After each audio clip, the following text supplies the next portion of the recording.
75వ గణతంత్ర దినోత్సవం సందర్భంగా మరణానంతరం ఏ ఇద్దరు బీఎస్ఎఫ్ సిబ్బందికి రాష్ట్రపతి పతాకాన్ని అందించారు?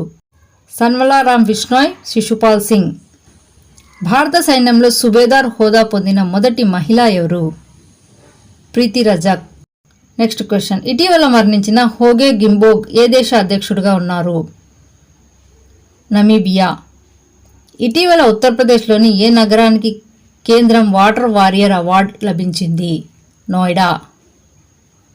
ఇటీవల మిస్ వరల్డ్ 2024 టైటిల్ను గెలుచుకున్న క్రిస్టియానా పిస్కోవా ఏ దేశానికి చెందినది? చెక్ రిపబ్లిక్. తాజాగా తెలంగాణ గవర్నర్ మరియు పుదుచ్చేరి లెఫ్టినెంట్ గవర్నర్గా ఎవరికి అదనపు బాధ్యతలు అప్పగించారు? సిపి రాధాకృష్ణన్.